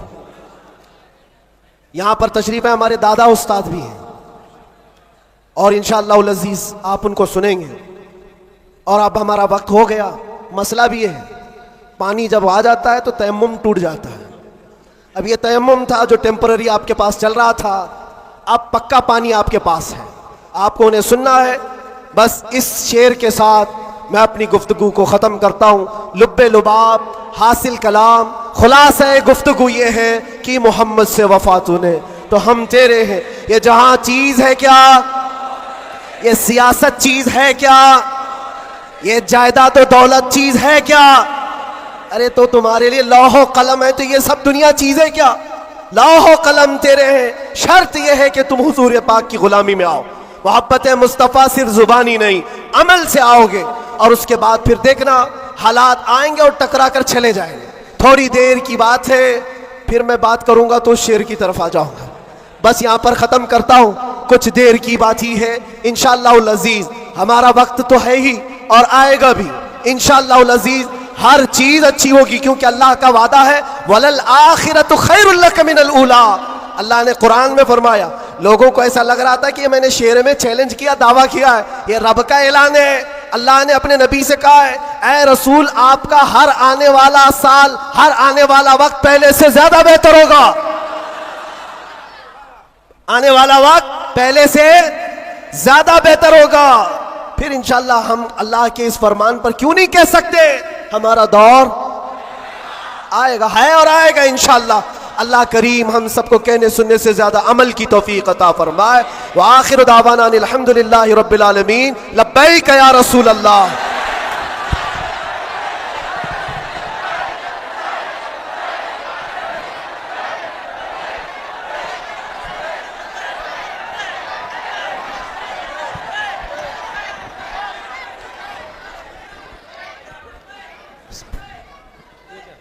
माशाअल्लाह सुभान अल्लाह, बड़ा ही पुरमग़ज़। बैठे रहे आप हजरात, कहाँ से निकलेंगे? जब मुफस्सल दरवाजे में मुदल्लल सारे खिताब। लोग खड़े हैं तो बैठे रहे, जहाँ बैठे थे थोड़ी देर और बैठे आप हजरात। आखिरी कड़ी है हमारी इस इजलास की। निकलना कैसे चाह रहे हैं आप लोग, कैसे निकलेंगे जब बल्कि मैं दरवाजे बंद हैं? एक ख़ास बात आपको बता रहा हूँ। नए साल का आगाज़, नए साल की इब्तिदा हम आले रसूल हुज़ूर ताजुल मशाइख की दुआ से करते हैं।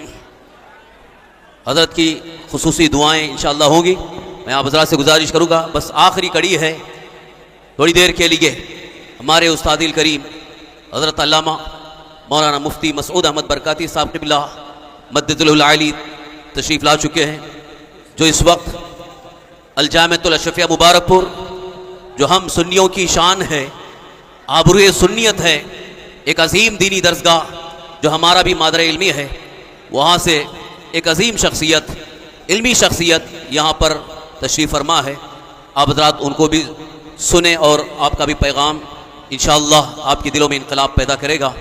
मैं बिला ताख़ीर, चूँकि वक्त ज़्यादा हो गया है और हुज़ूर ताजुल मशाइख काफ़ी देर से तशरीफ़ फरमा है, मैं इसलिए आपसे मुअद्दबाना इल्तिमास और गुजारिश करता हूँ, खामोशी के साथ बैठे रहें।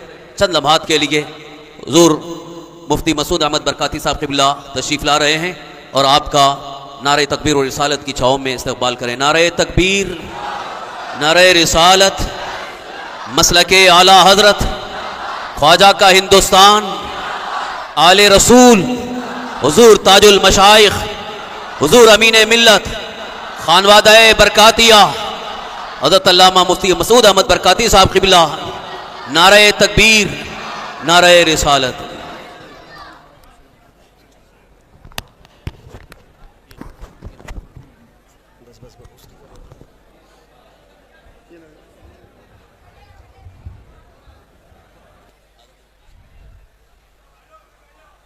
बैठ जाए आप लोग, बैठ जाए।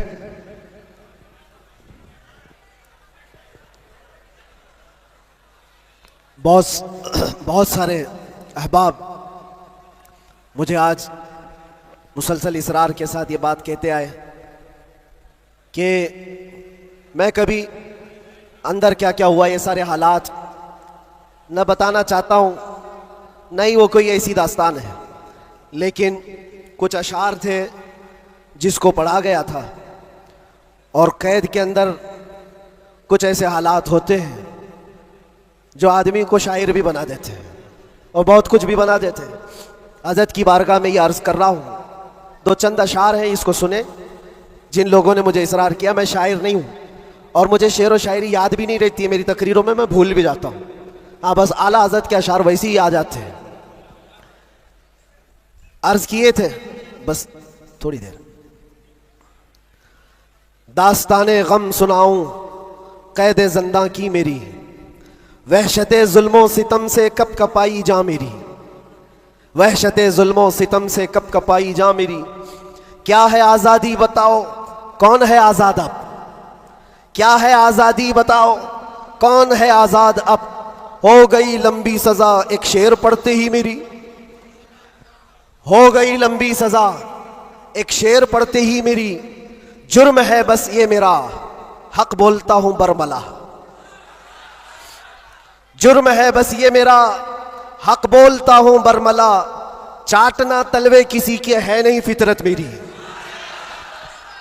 चाटना तलवे किसी के है नहीं फितरत मेरी। और लोगों को पता भी होगा, जब यहाँ मुझे लेने आए थे हमारे रिश्तेदार और बहुत बड़ी जमात में आए थे, कैद के दिन का वो मंजर और अजीजों का समंदर, कैद के दिन का वो मंजर और अजीजों का समंदर। देख कर घबरा गया तागूत भी इज्जत मेरी, देख कर घबरा गया तागूत भी इज्जत मेरी। जांच में मेरी किसी शोबे ने छोड़ी ना कसर, कोई शोबा बचा नहीं, जितने डिपार्टमेंट थे सबने लगा दिया। इसको अर्ज करते हैं, जांच में मेरी किसी शोबे ने छोड़ी ना कसर। बात आई हर तरफ से जुर्म था गैरत मेरी, बात आई हर तरफ से जुर्म था गैरत मेरी। हर सिपाही पूछता था पांव के नीचे बिठाकर, ये दिन हमने देखे कंटिन्यू। हर सिपाही पूछता था पांव के नीचे बिठाकर, क्यों नहीं डरता है देखकर हैबत मेरी, क्यों नहीं डरता है देखकर हैबत मेरी। बोलता मैं साहब जी क्या कहूं लग जाएगी, बोलता मैं साहब जी क्या कहूं लग जाएगी। आज है बस वक्त तुम्हारा याद रखना बात मेरी, आज है बस वक्त तुम्हारा याद रखना बात मेरी। बेड़ियां पहना के मुझको लाके डाला जेल में, सख्त पैरा संतरी का बढ़ गई हैरत मेरी। छोटी सी एक कोठरी थी और दरवाजे भी बंद, कब्र का मंजर लगे गुजरी थी ऐसी रात मेरी। रात थी कटती नहीं, दिन लगे हफ्ते के भर, रात थी कटती नहीं, दिन लगे हफ्ते के भर। कैदियों को देखकर बढ़ती थी फिर वहशत मेरी। जी कभी खाने को करता ही नहीं था जेल में, जी कभी करता ही नहीं था, जी कभी खाने को करता ही नहीं था जेल में। यूं भी हर दिन हो गई रोजे की आदत मेरी, यूं भी हर दिन हो गई थी रोजे की आदत मेरी। अहले खाना की वहां पर याद आती थी बहुत, और अजीजों की मोहब्बत जो कमाई थी मेरी। मेरे उस्ताद और भाई, मेरे शागिर्द और अजीज जेल में आए थे मिलने, लग रही थी ईद मेरी, जेल में आए थे मिलने, लग रही थी ईद मेरी। कैद का गम जब बढ़े तो याद करता था मैं ये, कैद का गम जब बढ़े तो याद करता था मैं ये। बुजुर्गों से सख्त बढ़कर थी नहीं हालत मेरी, बुजुर्गों से सख्त बढ़कर थी नहीं हालत मेरी, गिर के सजदे में खुदा से गिड़गिड़ाता था बहुत, जानता है वो ही बस एक कैद की हालत मेरी। मुस्तफ़ा को याद करना थी मेरे गम की दवा, मुस्तफ़ा को याद करना थी मेरे गम की दवा। गम बदल जाते खुशी में देखकर किस्मत मेरी, गम बदल जाते देखकर किस्मत मेरी। फख्र है इस बात पर कैदी बना उस नाम पर। लब्बैक या रसूल अल्लाह। फख्र है इस बात पर कैदी बना उस नाम पर, ये तो है सुन्नत बिलाली बन गई किस्मत मेरी, ये तो है सुन्नत बिलाली बन गई किस्मत मेरी। उसके बाद फिर हमने जमकर ये कहा था, हाथ में बेड़ी ही क्या डाल दो गर्दन में भी अब, हाथ में बेड़ी ही क्या डाल दो गर्दन में भी अब, है उन्हीं के नाम का सब जिंदगी और मौत मेरी, है उन्हीं के नाम का सब जिंदगी और मौत मेरी। जब हुआ एहसास मुझको, जब हुआ एहसास मुझको बात का ज़ंदान में, इस बात का ज़ंदान में छट गया गम और डर, फिर बढ़ गई जुरत मेरी। छट गया गम और डर, फिर बढ़ गई जुरत मेरी। और आखिरी शेर, इसलिए करता है ऐलान झूम कर सलमान अब। ये खुलासा है और पूरी दास्तान इसमें है। इसलिए करता है ऐलान झूम कर सलमान अब, जेल थी ना कैद थी, बढ़नी थी बस इज्जत मेरी।